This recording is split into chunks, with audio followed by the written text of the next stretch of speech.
Whether you're a skeptic or a believer, join me, Rob McConnell, as together we'll investigate the world of the paranormal and the science of parapsychology here on the X-Zone Radio TV show on XZBN and the X-Zone TV channel on Simul TV. Since 1990, the X-Zone Radio TV show has been the place where people dare to believe and dare to be heard. Together, we'll investigate UFOs, aliens, ghosts, Bigfoot, psychic phenomena, lake monsters, conspiracy theories, government cover-ups, the truth embargo, alien abductions, ESP, haunted locations from around the world, and so much more.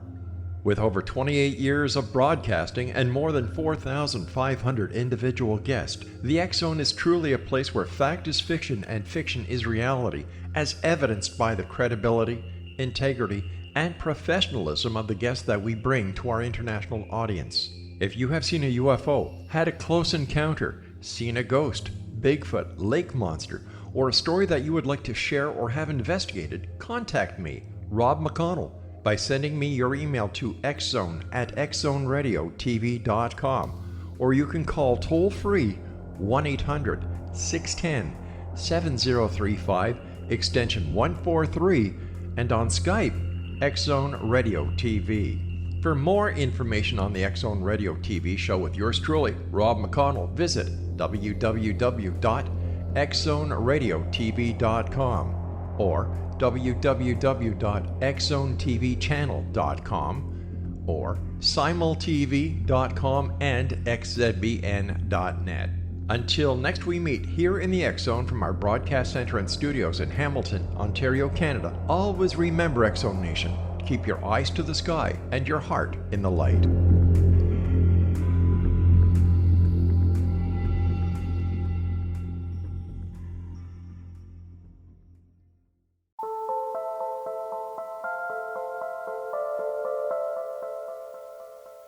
Good evening and welcome back to Paranormal Stakeout. I'm Larry Lawson, your host on this continuing journey to the other side to really find out what does exist after life.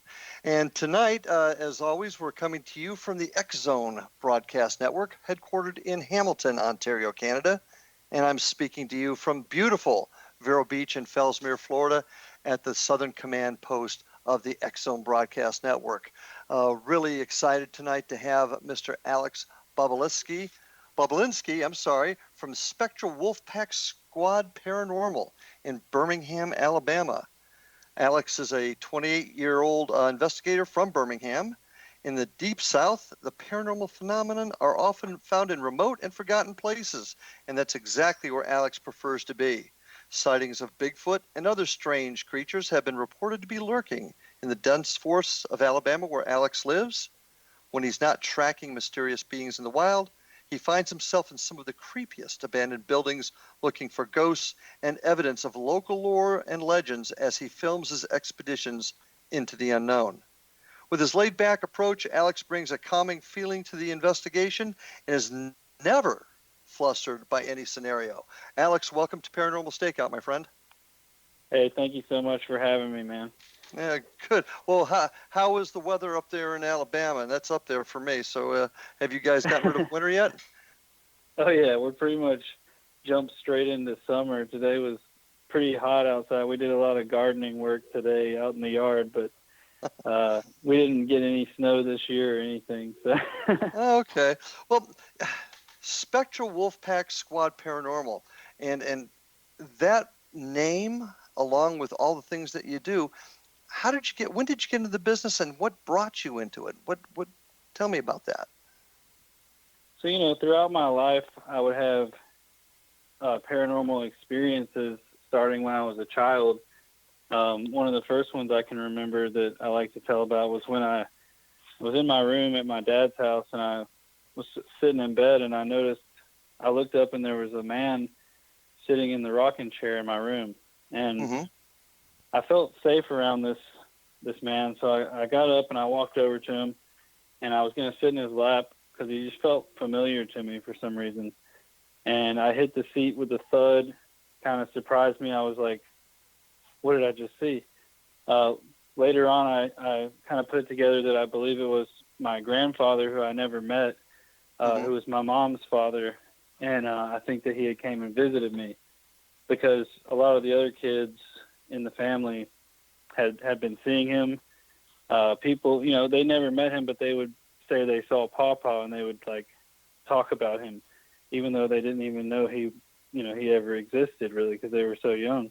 So after that, through the years, I would have other experiences, but as I got older, it was actually after my mom passed away when I started taking it more seriously and investigating more seriously, getting some equipment and things like that, as opposed to being a teenager, going out to graveyards and haunted locations with my friends. After my mom passed away, I got more serious about it. And that was in about 2012. So when around you say then was when I started.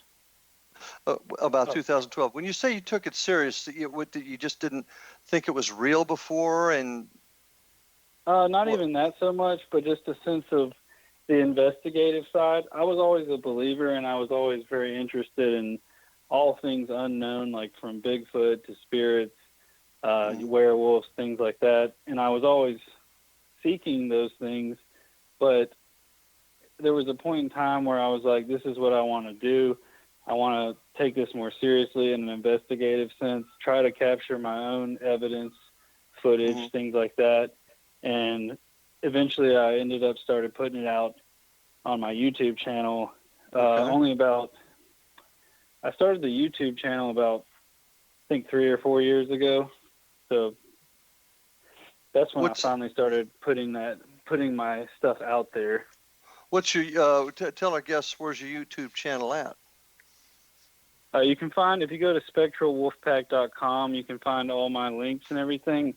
But I do have the Spectral Wolfpack Paranormal channel, and I do have another channel called Bigfoot Bob, which is where I kind of split apart the paranormal and Bigfoot and keep one on one channel and keep the paranormal channel mostly revolving around paranormal phenomena. Okay, well, I want to talk to you a little bit about Bigfoot and other creepy beings in the Alabama woods in just a little bit. But I want to come back to the paranormal bit. You say about 2012. How old were you then in 2012? What, about 21, 22? I was 21. I turned 22 in September, and my mom passed away in that June. And some things happened surrounding her death that made me feel like she was trying to contact me when she had passed. When you say you decided to take it seriously, what sort of preparation did you do? What sort of things did you do to take it more seriously, equipment-wise, training-wise, whatever? What did you do? Yeah, so after she passed away, and that's a whole other story it's a pretty long story, like involving her death was kind of mysterious. Some weird things started happening afterward where I felt like I said, like she was trying to get my attention, starting the day that I believe she passed, because she went missing for several days. I believe she passed on the first day she went missing because I had a tire explode, and I tried to text her, and I never got a response. Part of me felt like that she was trying to let me know something was wrong and maybe somehow caused the tire to explode, because out of nowhere I'm just driving down the road.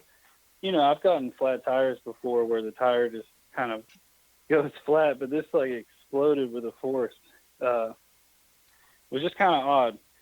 Okay. So that's when I started purchasing some equipment, as opposed to, like, I used to just go, with a camera, taking pictures and things like that.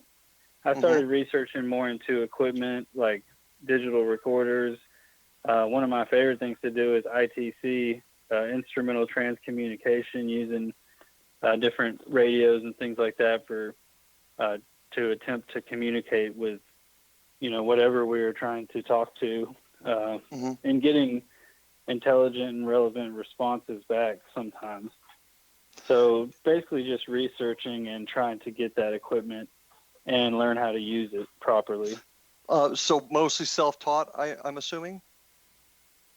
Yeah, mostly self-taught. I did have some people I consider mentors, just some people who had been in the field longer who I would go on investigations with and That didn't happen until even a few years after my mom passed away, when I started finding out about more local groups that I could go with, and definitely learned a lot from, I love learning from other people too. So like any chance I get to, talk to someone else about how they do things, or go on an investigation with different people who have different styles, and learn from them as well. Any type of formal training at all? And the reason I'm asking that is I'm trying to determine what's out there formal training wise. Have you had any formal training at all? I wouldn't say any formal training. I haven't taken any like classes or anything like that. One thing that I did do for myself was right after high school, I went out and hiked for 6 months on the Appalachian Trail, which kind of got me geared up for more of the Bigfoot side of things, learning a lot of skills in the woods and being out in the woods for, months at a time. But as far as the spirit investigation, yeah, mostly self-taught and learned from mentors, but I couldn't say any formal training, really. Okay. What's your most profound paranormal experience? For me, I mean, there's definitely a lot of things that have happened that have, just been very interesting, very sometimes scary. One of my favorites, though, and one of the ones that sticks with me to this day was we were at Thornhaven Manor, which is a location in Indiana, and we started noticing, it was just me and my friend there, and we started noticing at one point he would start feeling this sort of dread feeling and some anger, and the next moment it would jump over to me and I started feeling it. Well, we started doing this thing we call kind of like a frequency opening. It's kind of like a form of a seance. We play frequencies through the radios, and we sort of state our intent. We're opening the frequencies, we're unlifting the veil, and we're allowing complete communication. So we started doing that, and I started to feel really strange. I started almost hallucinating. There was a strange, it looked like I was looking through this type of glass, and I was looking at this doll on the table, and its face started to shift, and it turned into this old twisted face. And so when that happened, I started to notice that I was feeling really strange. People were watching us on a live stream, and they were even commenting, saying, "Is Alex okay? Is Alex okay? He's acting really weird." And I was just putting it off at first. I thought I was just tired, but I was feeling that super extreme dread. It's kind of like the feeling like the day after someone you love died. And it reminded me of when my mom passed away. Just like you just kind of like, just don't care. You're like apathetic about everything. And you just, and then I started feeling this anger toward my friend. Like I wanted to like hurt him or something. So anyway, I acknowledged that something was wrong, and he happened to have the SLS camera up there. And so he tells me to stand in the doorway, and he points it at me, and it starts to, at first it appears like it's just mapping my figure. Okay, I gotta put you on hold for just a quick second, because we're about ready to take our first break. So stay with the topic, SLS camera. And folks, we're going to be back right after this break. I'm with Alex Bobulinski of Spectral Wolfpack Squad Paranormal. We'll be back right after these messages.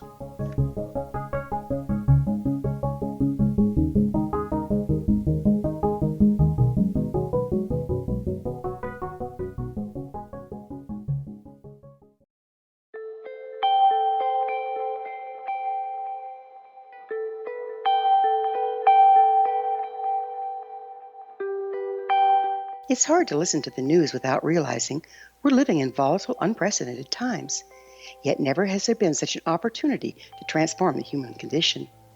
As old structures fail, where can we find the guidance to co-create a better way?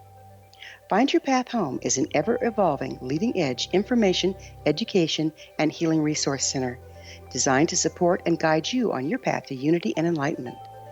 Based on sound principles employed by shaman worldwide, we provide techniques that can support you through the current transitions, offering online shamanic classes, international long-distance shamanic healing sessions, complimentary Mission Evolution radio episodes and Stairway to Heaven TV vignettes, seminars, retreats, and much more. All of this can be found on findyourpathhome.com.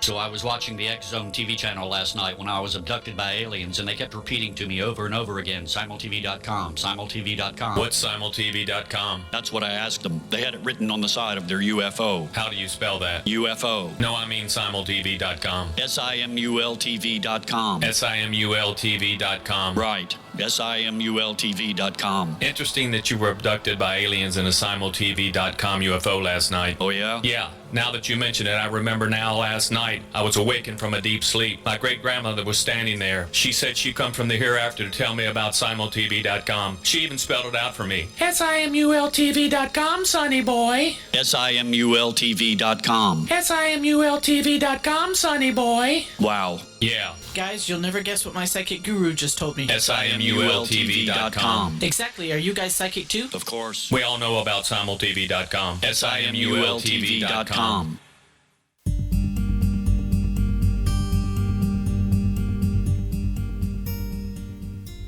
And we are back for this next segment of Paranormal Stakeout with my guest tonight, Alex Bobulinski of Spectre Wolfpack Squad Paranormal out of Birmingham, Alabama. Alex, just before the break, we were talking about your most profound experience in the paranormal, and you were describing an event, and you had stopped off at the SLS camera when it was pointed at you. Why don't you pick it up from there? Yeah. So real quick, I will say the SLS camera is the structured light sensor camera. It's basically, we use the Xbox Kinect Cam, and people have developed a software that basically just uses that infrared beam that's shooting out of the camera to detect any motion. Sometimes it does have false maps where it'll just map like a chair or something sitting there. And now this is where it got kind of weird, though. It looked like it was mapping me. One thing the SLS camera is used for, like it's only able to map human figures, so it maps this like stick figure.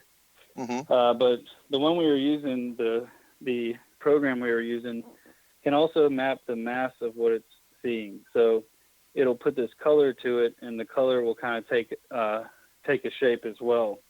So whatever it was mapping, at first it looked like it was just me, but then the color mass started going all across the screen, and all of a sudden it jumps out of my body, and it's like on the ground, all like tangled up. At that moment, I instantly felt like complete relief from whatever was making me feel messed up and like feeling like having the like weird hallucinations and this dread and anger. I felt completely different in that split second. And then I come around and I'm watching it, and whatever this is that it's mapping stands up, and it's like mapping it, like it couldn't even tell us how tall it was because it was mapping it off the screen. If it's taller than what the camera can see, there'll be this red bar that appears on top. And it was mapping something that was at least 10 feet tall. And like I said, it can only map human figures. So it appears that it was trying to map something with wings because the arms went to the back. I mean, it's really weird footage. I'll have to send it to you sometime. Yeah, I'd like to see it because I'm somewhat familiar with the SLS system, and you're right. It will map chairs. I mean, it's an interesting piece of equipment. We use it ourselves, but it does have some quirks about it. The program that you're using actually can map on other things besides stick figures. Is that, or produce pictures other than stick figures? Is that what you're telling me? Basically, it adds if it has a map, it'll add a color to it, and it'll detect kind of like a mass. It can't do like a complete shape, but it'll just kind of, if it's detecting motion in that range, it'll put color around the stick figure. So it had the stick figure, which it most of the time was like kept jumbling up, and then it would stand up. It almost looked to me like something came out of me and was like struggling to like regain its composure, and it was like going down to the ground and jumping back up. Usually when there's a false map, it won't move like that. You know, it'll sit still and be on the chair, or whatever it's mapping. Now, I agree with that. Now, were you able to take a look at the piece of equipment and make sure it wasn't malfunctioning? When you bought the equipment, was there any training that came with it? Well, the one that we were using, my friend Eric from Epic Paranormal, he had designed it. So as far as we could tell, there wasn't. But it's hard to say. I mean, we were on an investigation. We were live streaming. Sure. It was hard to say if there was a malfunction. The strange thing too was the map suddenly disappeared, and he saw something coming. He thought that I moved in between, like where I was actually standing. He thought that I walked past him when the map disappeared, like as if whatever it was like came between us, and he got a glimpse of it. Mm-hmm. But yeah, I mean, like with most of this stuff, it's hard for me to say 100%. All that I know is that when he told me that it jumped out of my body, I had already felt this relief, like I felt normal again. The rest of that night, though, we didn't get many more hits on the SLS until later on. We were down in the living room area, and it started mapping a similar thing, a really tall thing. Mm-hmm. And then it started mapping another one, and they kind of formed together into this one jumbled up mess.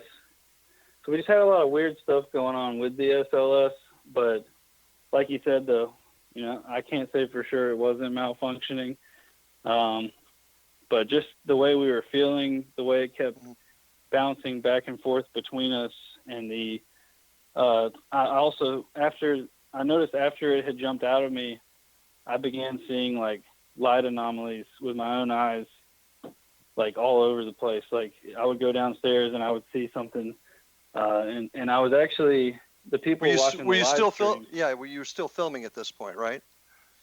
Yeah, we were still filming, and we didn't catch the stuff that I was seeing, but the people in the chat were noticing that I was acting just a lot more like, how a lot of times people know me for how calm I remain during investigations. On this specific night, I was kind of like, I guess, really excited and like getting a lot more amped up about things than I normally would, just from the level of things that were happening to me personally. And you realized you were getting amped up over it, because that's an interesting thing. In your bio, I was looking at never being flustered by a scenario. And I'm going to be honest with you, I've been a cop for 39 years, and I've never known anybody that has not gotten flustered over something at some point. What do you attest that to, your ability to not get flustered? I'm not sure. Like, definitely hiking the Appalachian Trail. Like, I've almost done it twice, and spending that much time out in the woods, like at night and things like that, have made me more comfortable in situations. Like, I go in the woods at night by myself all the time, something that even some seasoned Bigfoot investigators will not do. And for some reason, it just doesn't, like, get me flustered. Now, there's been times where me and my friend were at the same guy I was at Thornhaven with. We were at Posttown Elementary School in Ohio, and he's kind of like the opposite of me, like where I'm really calm. He gets like really excited when things happen, and will kind of like just freak out a little bit.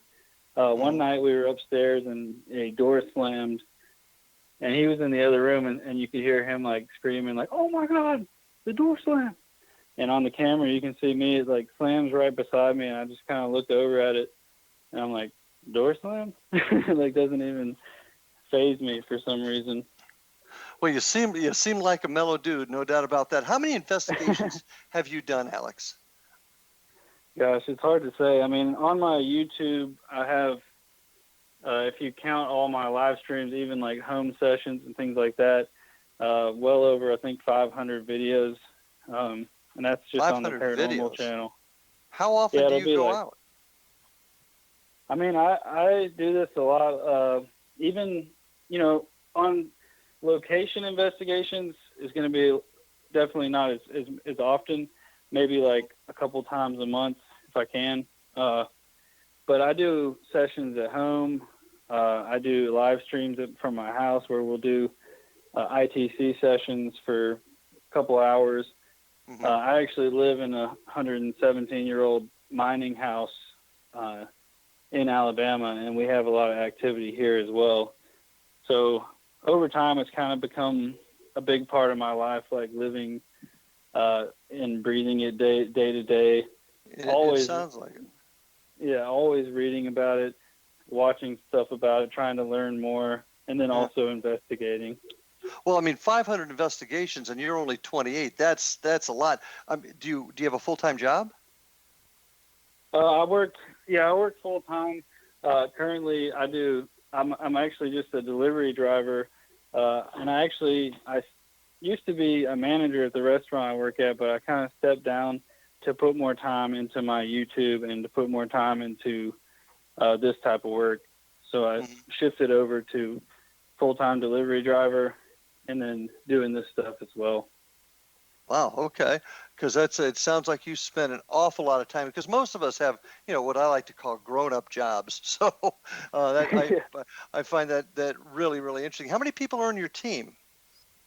Right now, I mean, it's on Spectral Wolfpack is pretty much just me, but I do a lot of collaborations with other people.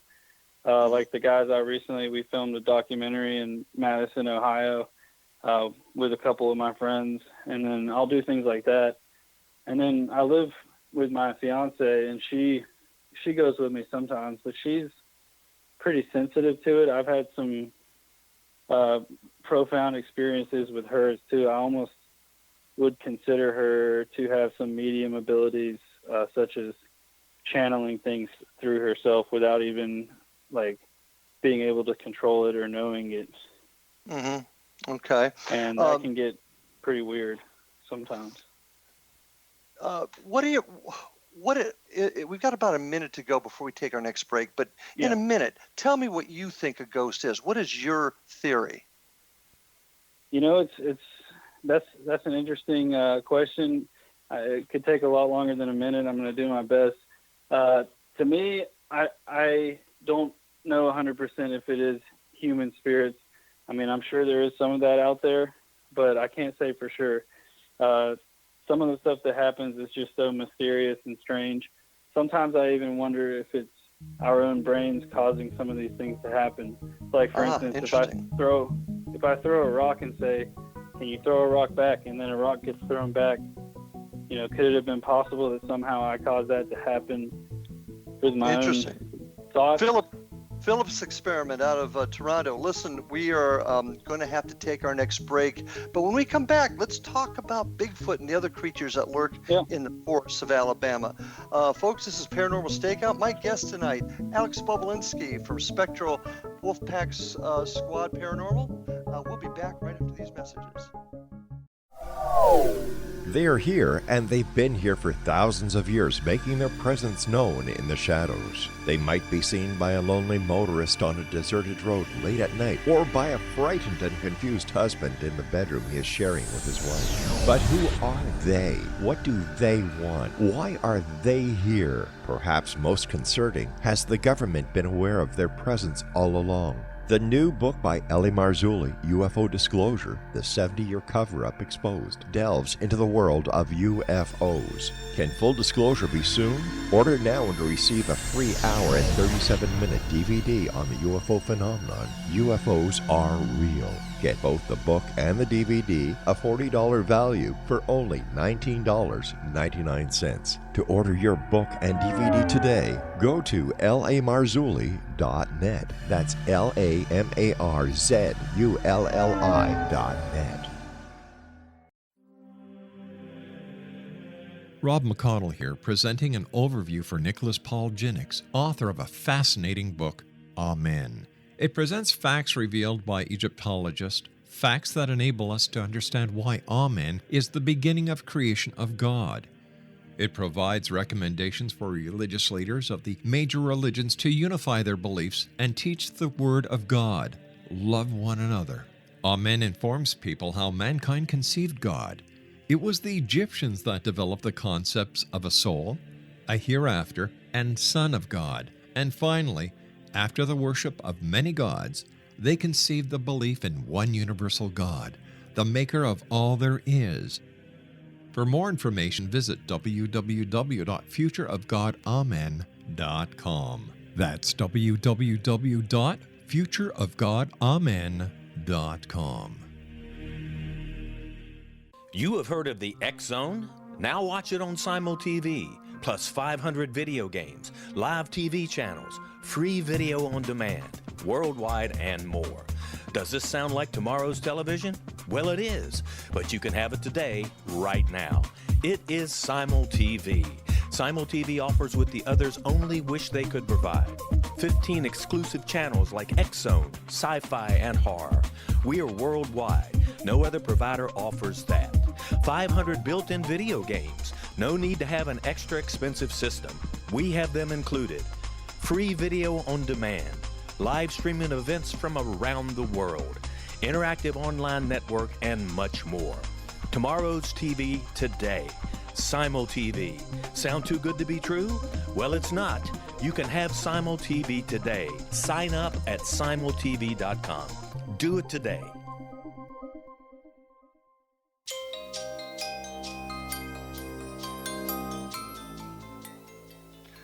And we are back for this next session with Alex Bobulinski here on Paranormal Stakeout. Alex, investigator from Birmingham, Alabama, and he is the chief investigator for Spectral Wolfpack Squad Paranormal. And one thing that I found interesting about what you do, Alex, is that you also spend time with other aspects of the paranormal, cryptozoology in particular. You mentioned in your bio all kinds of creepy things in the forests where you live. Explain. Yes. One thing that a lot of people talk about in Alabama, they call it the Alabama white thing, and it's thing, Thang. You have to spell it. So not thing, the Alabama white thing.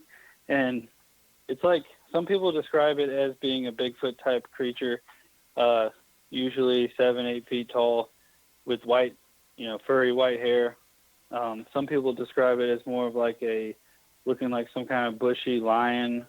There's even some that describe it as being like some sort of 7-8 foot tall, like almost like a kangaroo creature with like a human or cat-like head. There's several different descriptions depending on what area you're in.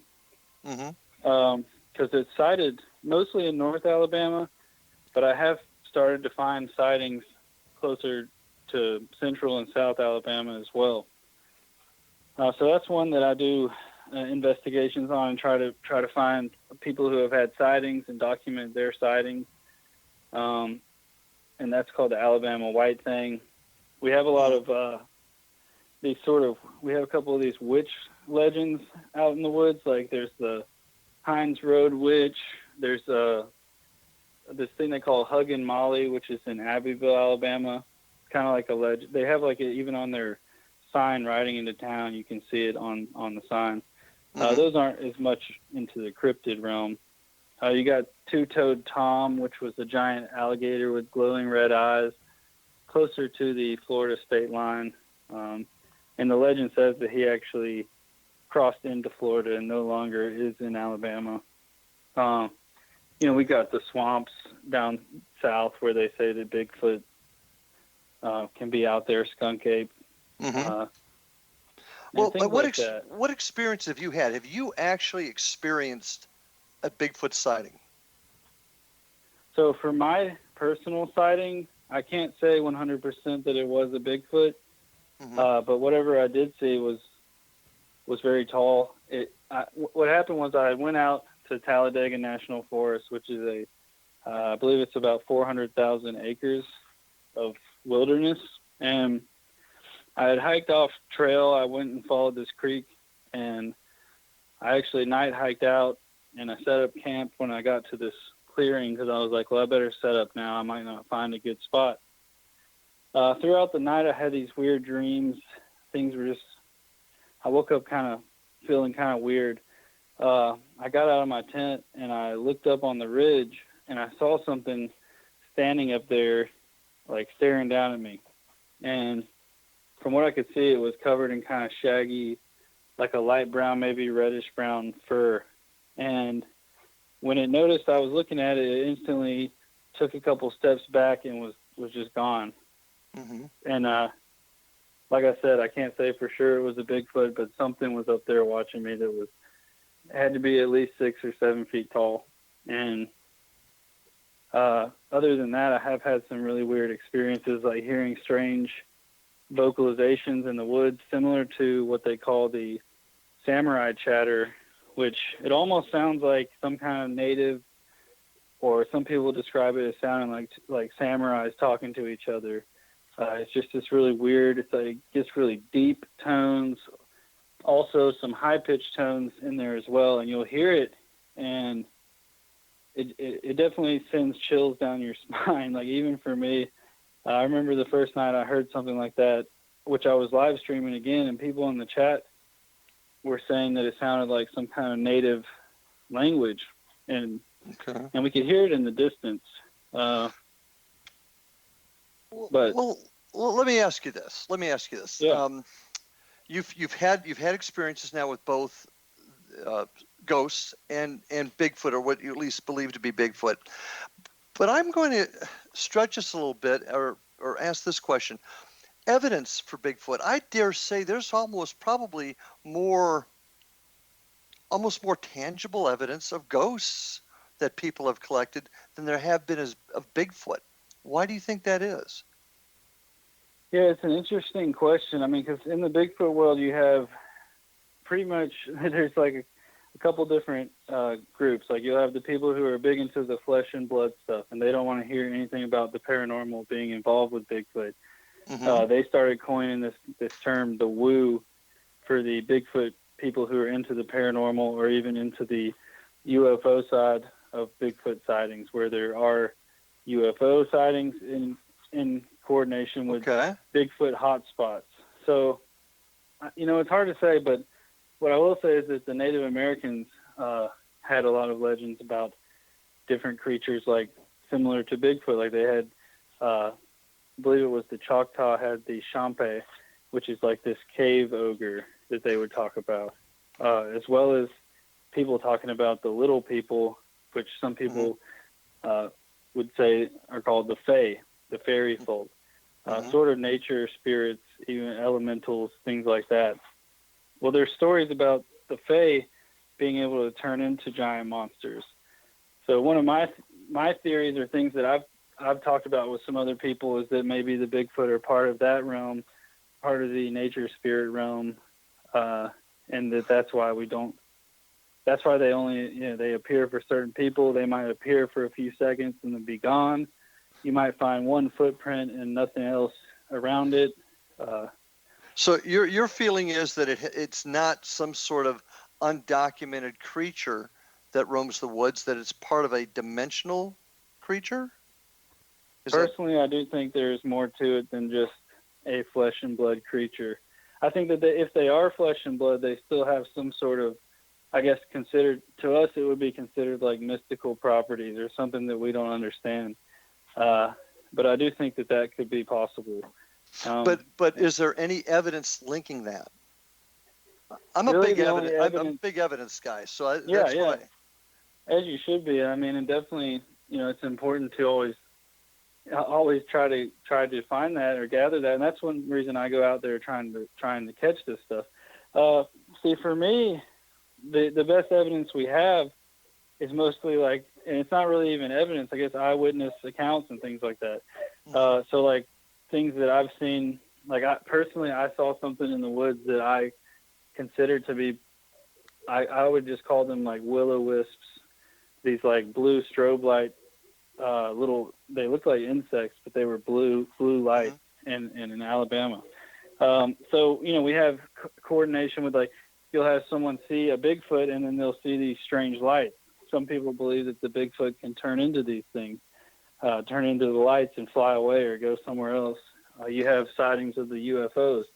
But like you said, as far as evidence goes, there's not much, because people aren't catching that stuff on camera. Well, and that's always going to cause people to be suspect. Hey, and it happens in the paranormal ghost world also. We're not Absolutely. always getting evidence when people see something. They don't have a camera going.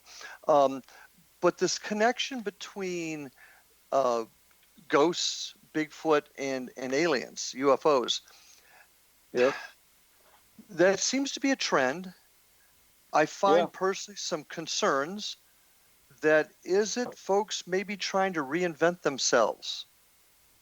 Is it people trying to make themselves more relevant? What are your thoughts on that?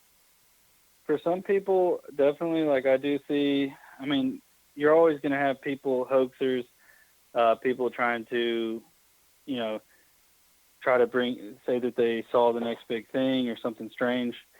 For me personally, though, I do know that I've seen some things that I couldn't explain. Been there. So it's hard to say. Yeah, it's hard to say. And I can say, too, for myself, that some of the craziest things I've seen were not when cameras were rolling. Okay. So well, let me ask you this. There was a case, I believe it was in 2013, where a hunter supposedly shot a Bigfoot. I want to say it was up in the Northwest somewhere. And they supposedly got some sort of hair and body not body parts, but flesh that they tested. Are you familiar with that at all?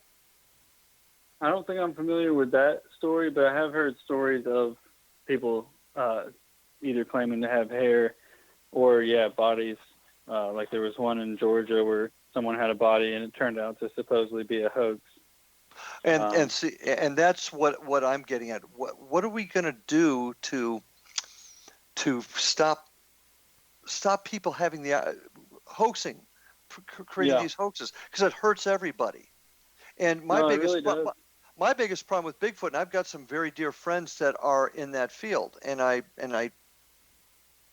trust them as people and as friends. But why haven't we seen one? Why hasn't drones or satellite something picked up these large creatures moving in the woods? You think it's strictly because they may be interdimensional creatures? Is that?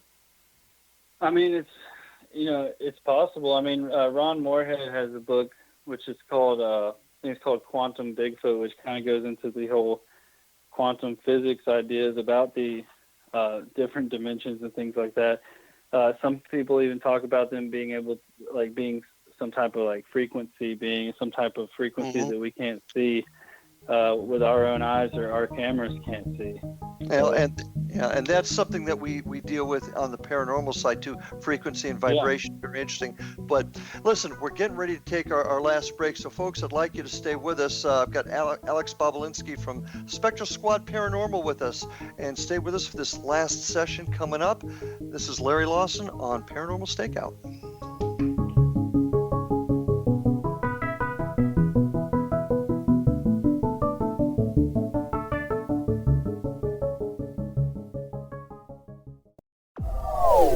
They are here, and they've been here for thousands of years, making their presence known in the shadows. They might be seen by a lonely motorist on a deserted road late at night, or by a frightened and confused husband in the bedroom he is sharing with his wife. But who are they? What do they want? Why are they here? Perhaps most concerning, has the government been aware of their presence all along? The new book by Ellie Marzulli, UFO Disclosure, the 70-year cover-up exposed, delves into the world of UFOs. Can full disclosure be soon? Order now and receive a free hour and 37-minute DVD on the UFO phenomenon. UFOs are real. Get both the book and the DVD, a $40 value, for only $19.99. To order your book and DVD today, go to lamarzulli.net. That's LAMARZULLI.net. So I was watching the X Zone TV channel last night when I was abducted by aliens, and they kept repeating to me over and over again, simultv.com, simultv.com. What's simultv.com? That's what I asked them. They had it written on the side of their UFO. How do you spell that? UFO. No, I mean simultv.com. simultv.com. simultv.com. Right. simultv.com. Interesting that you were abducted by aliens in a simultv.com UFO last night. Oh, yeah? Yeah. Now that you mention it, I remember now last night I was awakened from a deep sleep. My great-grandmother was standing there. She said she come from the hereafter to tell me about simultv.com. She even spelled it out for me. SIMULTV.com, sonny boy. SIMULTV.com. SIMULTV.com, sonny boy. Wow. Yeah. Guys, you'll never guess what my psychic guru just told me. SIMULTV.com. Exactly. Are you guys psychic too? Of course. We all know about simultv.com. SIMULTV.com.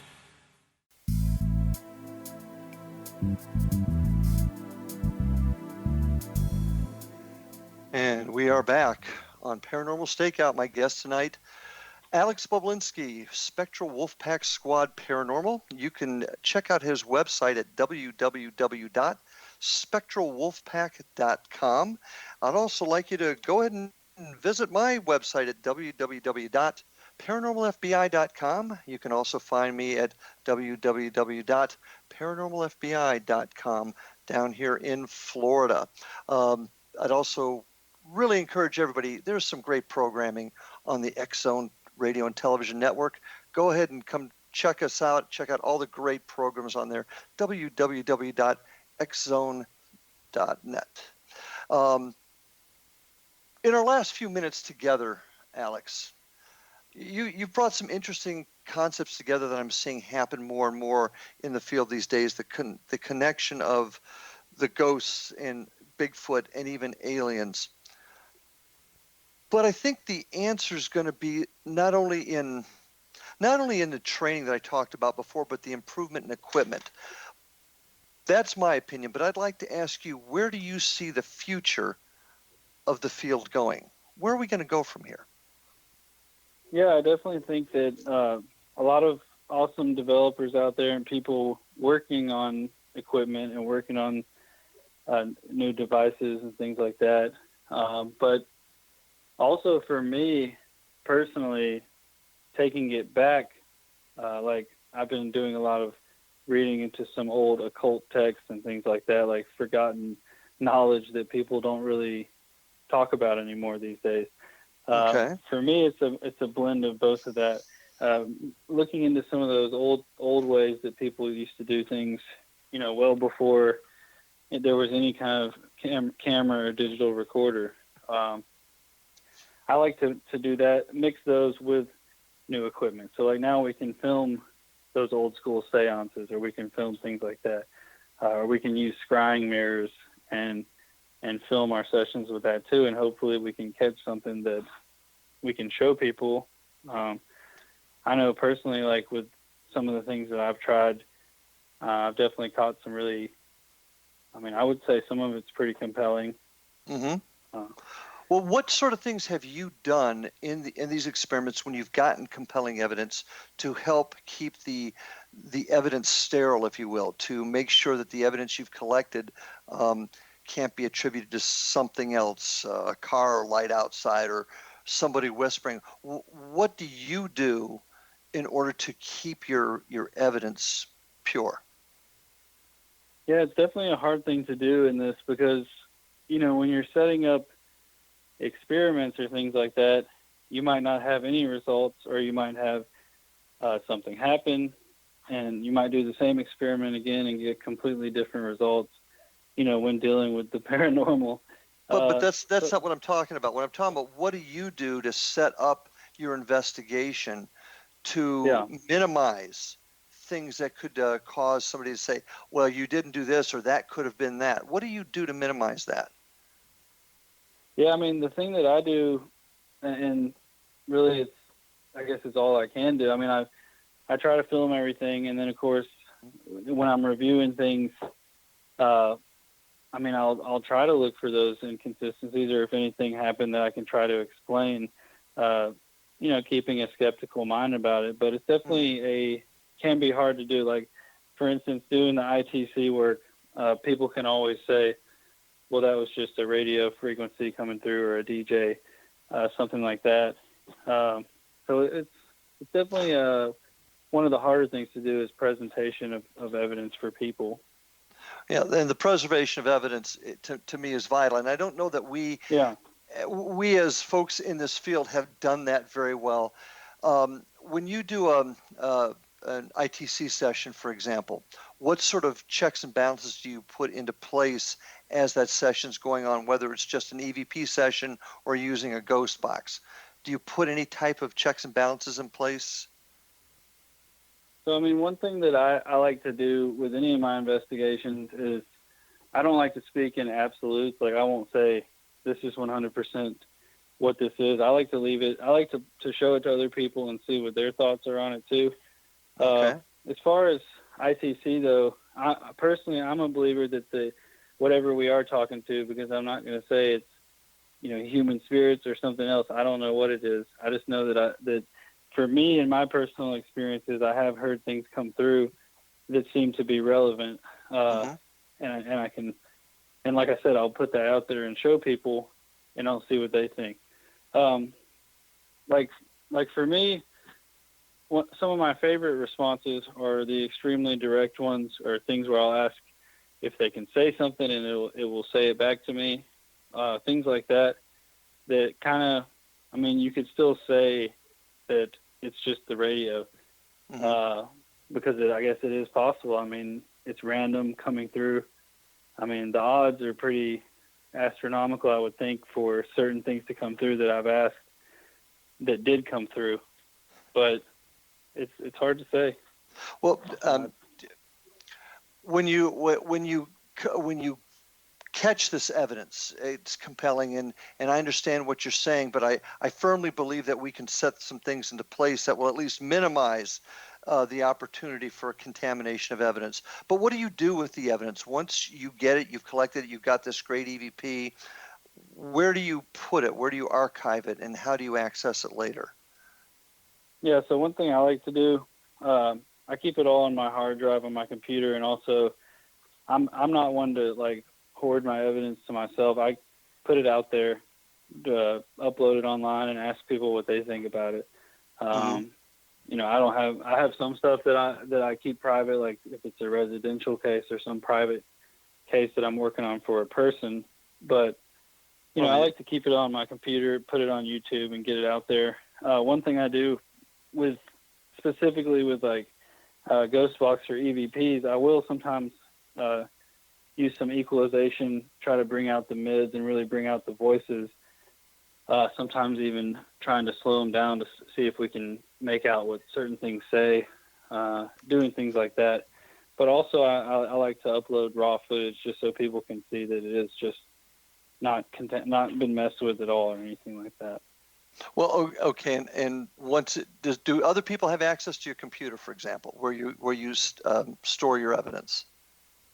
No, I mean, I'm the only one. It's up here in my office, and I'm the only one who uses this computer.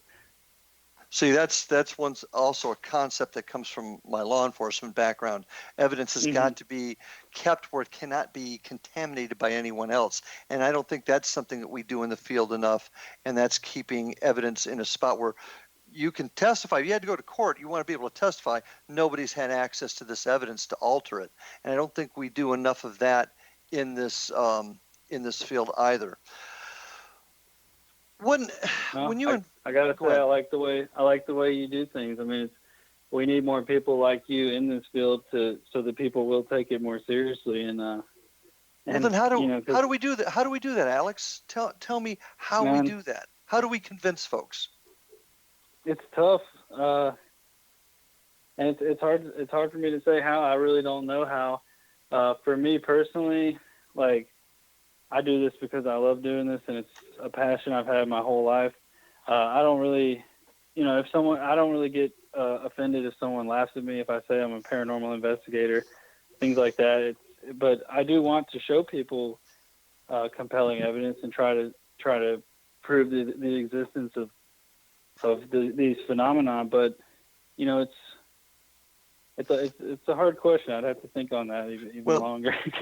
The answer is training. The answer is standardization, my friend. We've all got to get together and make this a team effort and not have a bunch of groups out there that are doing whatever they want to do. We've got to have some sort of training and standardization in the field. That's my view of it anyway. Do your investigations pose much of a threat to you? Do you think you're in danger at all? There was times where, like recently, I started feeling really drained and tired every day, which I then found out, I had vitamin D deficiency, which I was like, okay, well, that's fine. I got the 50,000 IU dose, and now I feel great. But then I started noticing that several other people who investigate a lot were having the same issue. So then I started wondering, does this stuff drain your vitamin D, or are we just not getting enough sun? Or are we just out at night? Are we, out at night too much and not during the day? So, I mean, it's hard to say. There's an example of a study, an experiment that could possibly be done if a group of folks but that's the sort of thing that we need to do. Yeah, exactly. That's tangible. That has the possibility of being tangible evidence. Exactly. That's a Trying to, if we can test that, because that would be an interesting thing to test, I think, to see if after an investigation or after maybe test someone's vitamin D and then send them on a week long of investigating and then test it again and see if there's a drastic difference or something.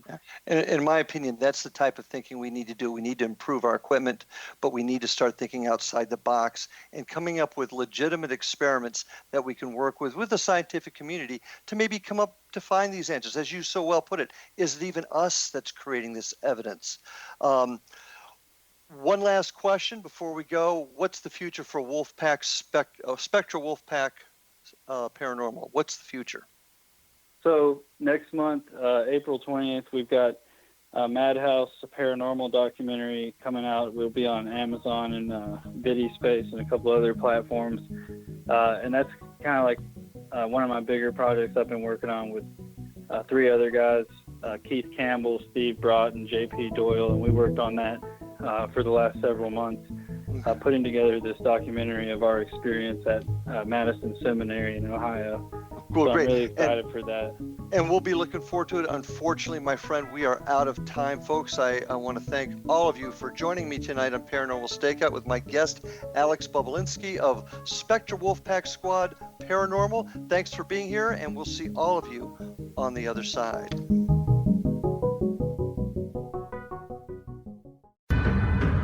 If you are looking for a safe, zero-calorie natural option to the harmful artificial sweeteners on the market today, Just Like Sugar is what you're looking for. Just Like Sugar is a wonderful natural alternative for those health-conscious people who choose a calorie-restricted diet with a great, pure, sweet flavor that tastes just like sugar. Just Like Sugar is a great natural option for people suffering from diabetes and may be useful in restricted diet programs where standard sugars are not allowed and does not cause a laxative effect of some other sweeteners. Just Like Sugar comprises a perfect blend of chicory root fiber, natural calcium, natural vitamin C, and Just Like Sugar's sweetness comes from the natural flavors from the peel of the orange. Just Like Sugar is a natural alternative to harmful artificial sweeteners and will change the way that you believe all natural sweetener products taste. Just Like Sugar is available at your local Whole Foods markets, Wild Oats markets, Henry's, Sun Harvest, and many other fine natural food stores in the U.S., Canada, and worldwide. They are here, and they've been here for thousands of years, making their presence known in the shadows. They might be seen by a lonely motorist on a deserted road late at night, or by a frightened and confused husband in the bedroom he is sharing with his wife. But who are they? What do they want? Why are they here? Perhaps most concerning, has the government been aware of their presence all along? The new book by Ellie Marzulli, UFO Disclosure, the 70-year cover-up exposed, delves into the world of UFOs. Can full disclosure be soon? Order now and receive a free hour and 37-minute DVD on the UFO phenomenon. UFOs are real. Get both the book and the DVD, a $40 value, for only $19.99. To order your book and DVD today, go to lamarzulli.net. That's LAMARZULLI.net. You have heard of the X Zone? Now watch it on Simul TV, plus 500 video games, live TV channels, free video on demand, worldwide, and more. Does this sound like tomorrow's television? Well, it is, but you can have it today, right now. It is Simul TV. Simul TV offers what the others only wish they could provide. 15 exclusive channels like X-Zone, Sci-Fi, and Horror. We are worldwide. No other provider offers that. 500 built-in video games. No need to have an extra expensive system. We have them included. Free video on demand. Live streaming events from around the world. Interactive online network, and much more. Tomorrow's TV today. Simul TV. Sound too good to be true? Well, it's not. You can have Simul TV today. Sign up at simultv.com. Do it today.